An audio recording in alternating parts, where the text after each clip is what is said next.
Israel promove ou não promove um genocídio em Gaza? Esse foi o assunto principal do debate entre o Rabino Ventura e o jornalista judeu também, Breno Altman.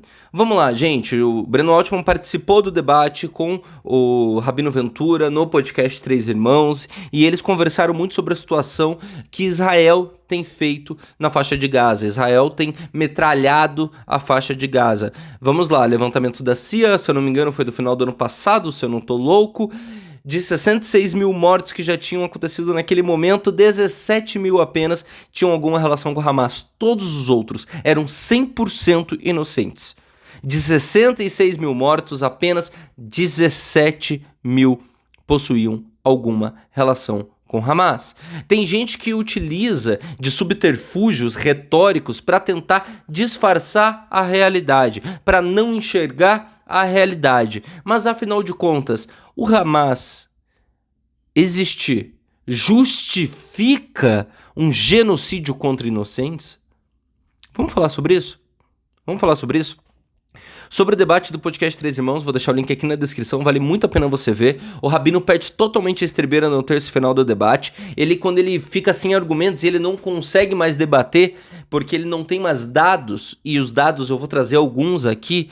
Ele passa a ser grosseiro, ele apresenta uma descompostura gritante e passa a desrespeitar as regras do debate, causando inclusive irritação dos membros da mesa, porque ele não está respeitando nenhuma das regras pré-estabelecidas, inclusive aquelas acordadas por pedido dele, segundo os organizadores do podcast.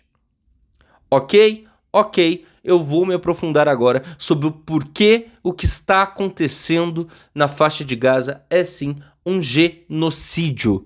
Vamos falar sobre isso, os detalhes desse debate você pode acompanhar na matéria que eu vou deixar aqui na descrição, que fala também sobre essa situação do debate do Rabino com o Breno Altman, que eu repito, é judeu, e também vou deixar o link direto para você assistir, vale muito a pena você ver esse debate. Muito a pena. 2 horas e pouco, que vale muito a pena, porque você vai ver o Rabino começa com uma postura e conforme ele vai vendo que ele não tem mais como contra-argumentar, ele perde totalmente a compostura, demonstrando no mínimo, Rabino, um despreparo, né, Rabino? Para um debate como esse, você já sabia a linha defendida com o Breno Altman, que inclusive tem livro sobre o assunto que o senhor mesmo citou várias vezes, então, Rabino, lhe faltou preparo, tá? Eu vou trazer alguns dados que mostram que o que está acontecendo na faixa de Gaza é sim um genocídio. E na sequência, eu vou falar o porquê eu acho que o Rabino não consegue concordar com isso com muito cuidado e respeito à identidade de povo judaico, à religiosidade dos judeus e tudo mais. Ok? Matéria da BBC News traz o seguinte, isso do dia 16 de setembro de 2025. Uma comissão de investigação da Organização das Nações Unidas afirmou, no dia 16/9, que Israel cometeu genocídio contra palestinos em Gaza. O relatório dessa comissão aponta que há motivos razoáveis para concluir que 4 dos 5 atos genocidas tipificados pelo direito internacional foram cometidos desde o início da guerra contra o Hamas em 2023.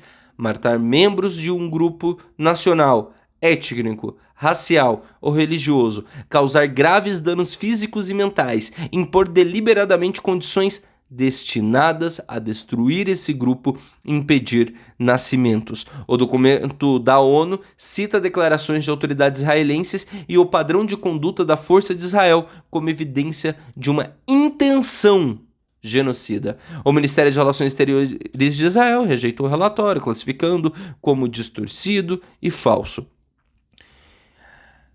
Vamos lá, gente.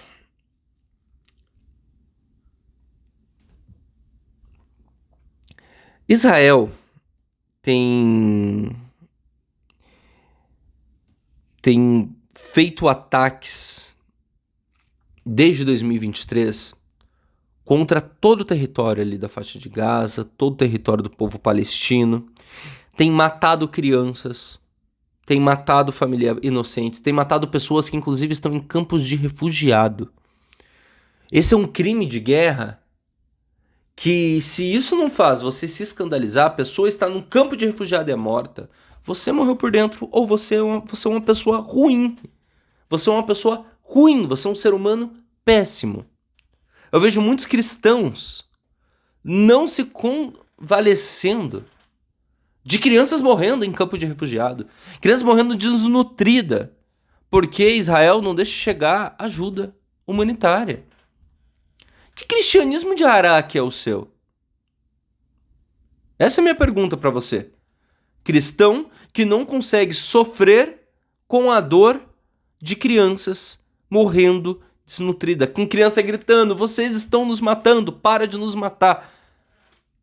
Se você não se incomoda com isso, você é um ser humano ruim, você morreu por dentro. Ou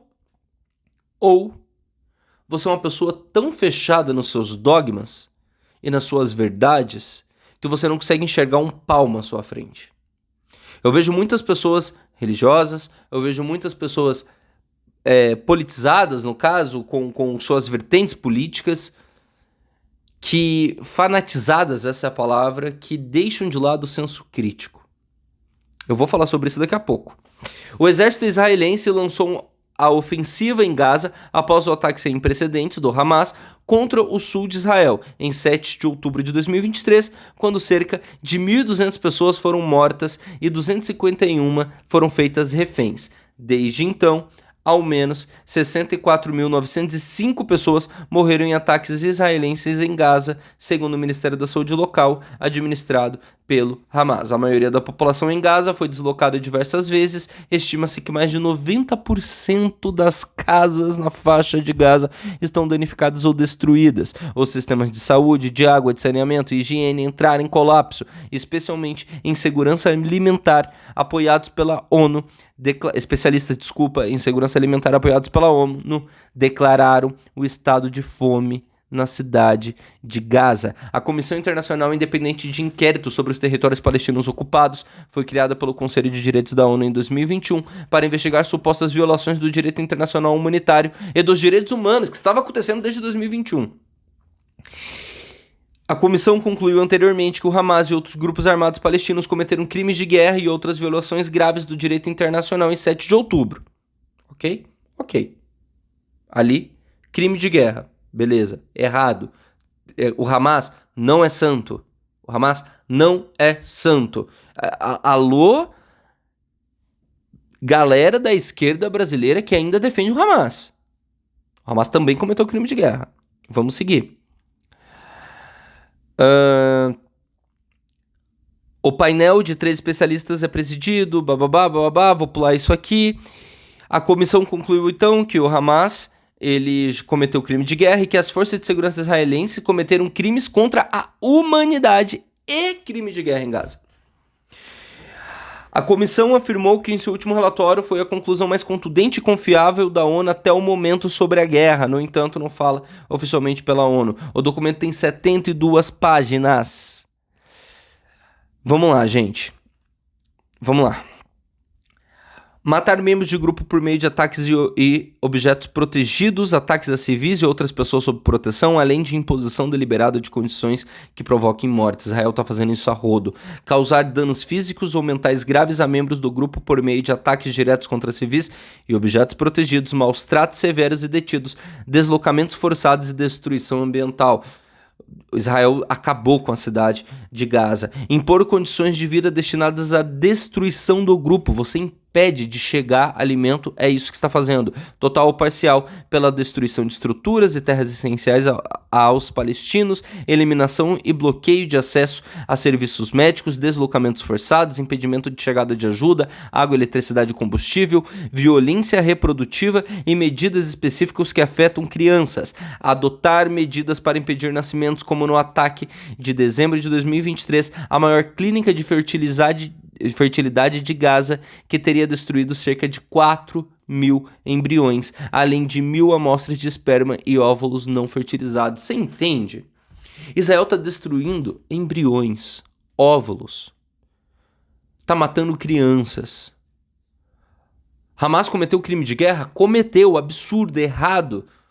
Hamas é um grupo que age com terrorismo, é um grupo que inclusive sitia a própria população. Beleza, concordo. Tá errado, é um absurdo. Mas estamos falando de um Estado hiperarmado, que é o Estado de Israel, com a força, com poderio militar gigantesco, matando criança todos os dias.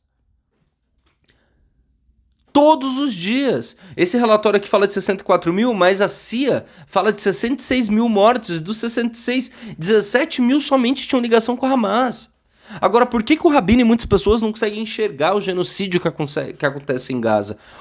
Ou por ignorância, que eu não acho que seja o caso, ou por má índole, má fé intelectual, que eu não acho que seja o caso, ou por dogmatismo severo. Eu acho que provavelmente é esse o caso. Esse dogmatismo pode ser tanto religioso, quanto intelectual, quanto partidário, quanto ideológico. O que acontece? Tem muitos católicos, por exemplo, que se fecham a casos de violência sexual, de abuso sexual contra crianças, de pedofilia, que acontece dentro da igreja. Tem muitos evangélicos que se furtam o fato de que tem muitos pastores, por exemplo, que propagam crime de ódio ou que roubam, pegam dinheiro para enriquecimento ilícito dos seus fiéis. Tem muitos líderes religiosos também de matrizes africanas que cometem abusos e tem muitos líderes de qualquer religião que você pensar, cara. Qualquer religião que você pensar. Agora, você achar que porque a pessoa é judia,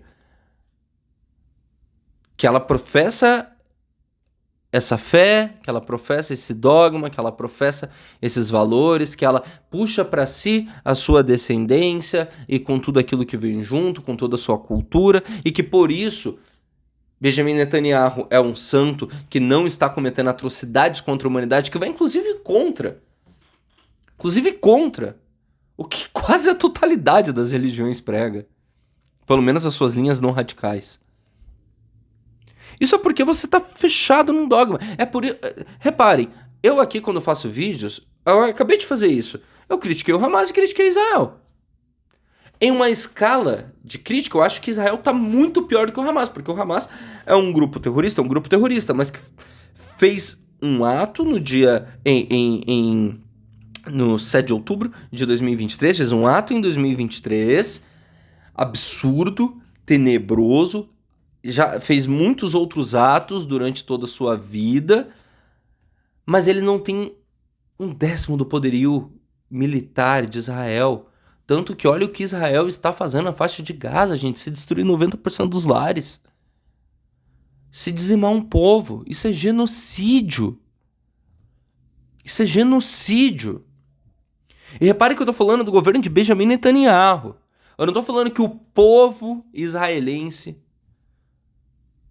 Repare que em nenhum momento você me viu ou me verá atacar a cultura judaica. O que também é um problema que eu acho que tem muita gente que tem que tomar cuidado. Porque na ânsia de demonstrar os erros, os crimes de guerra, como usar fósforo branco, pelo amor de Deus, que Israel está cometendo, acaba tendo discurso antissemita. Cuidado. Você não pode criminalizar o fato da pessoa ser judeu. Assim como você não pode normalizar o que Israel está fazendo. E aí tem um último ponto, eu peço para que você já se inscreva nesse canal. Eu fiquei aí 1 ano parado, voltei há 4 meses, tô ainda tentando falar para o algoritmo, voltei com tudo, então me ajuda se inscrevendo, deixa um comentário sobre a sua opinião dessa situação. Cada comentário o YouTube se obriga a entregar esse vídeo para mais pessoas, me ajuda por favor. Por fim, eu quero só trazer um adendo aqui, para geral agora, tá? Essa importância, gente, de você sempre tentar um passo atrás das suas paixões na hora de tecer análises. Eu já fui uma pessoa religiosa veemente. Comentei mais ou menos sobre isso aqui. Eu também já fui uma pessoa que já estive em religião sem ser veemente. Eu já fui uma pessoa mais militante. Eu já fui pessoa que defende tudo até o fim, morre afogado nas suas verdades. Hoje eu tento me colocar num lugar de não ter compromisso com o erro. Então, se eu percebo que eu estou errado, eu tento recuar. Por exemplo, é a terceira tentativa minha de gravar esse vídeo. Porque na primeira eu fui chamada a atenção por uma questão que a minha namorada trouxe pra mim, falou, amor, cuidado, você falou isso aqui, pode ser complicado. Na segunda, eu reassisti meu vídeo, eu falei, puta, mano, eu acho que aqui pode dar a entender, eu não tenho um compromisso com o erro. E aí o problema é que eu vejo muitos religiosos fazendo, é o problema que eu vejo muitos militantes fazendo. Ah, eu, Eric, sou de esquerda, então eu tenho que defender essa cartilha inteira aqui até o fim. Será? Eu vejo muita gente que defende, por exemplo, Lula. Vai defender o Lula até quando o Lula cometeu uma atrocidade. Muita gente que defende... bolsonarista nem se fala, né? Se o cara é bolsonarista agora, no dia 1/10/2025, o cara automaticamente é um radical. Não tem como o cara ser um bolsonarista moderado em 2025. Pelo amor de Deus. Pelo amor de Deus. Não tem como você ser bolsonarista moderado. Tá? E aí o Bolsonaro pode fazer o que ele quiser, pode confessar que tentou um golpe de Estado, que a pessoa vai falar, não, mas ele não pode estar preso, tem que ter anistia. O problema que eu vejo muitos comunistas cometendo, o problema que eu vejo muitos progressistas cometendo, liberais, então, meu Deus, o que os liberais fizeram de malabarismo para defender a Argentina diante dessa derrocada do governo Milei não tá escrito. Não, gente, não tenha compromisso com o erro. Tenha suas próprias ideias. Refute vertentes dentro daquilo que você defende que você discorda. Não compre o pacote fechado de nada. De nenhuma ideologia. Repare, eu quantas vezes já falei aqui nesse canal, eu gosto muito, por exemplo, do Henri Bugalho. E muita gente daqui desse canal odeia o Henri Bugalho, dos meus seguidores. Eu gosto, eu discordo dele muitas vezes, discordei veementemente do último vídeo que ele fez falando do Jones Manuel. Eu gosto muito dos vídeos do Jones Manuel, mas eu discordo em alguns pontos dele e eu falo aqui. Eu gosto do Ian Neves, eu já fiz vídeo batendo no Ian, não batendo no Ian, nas ideias do Ian.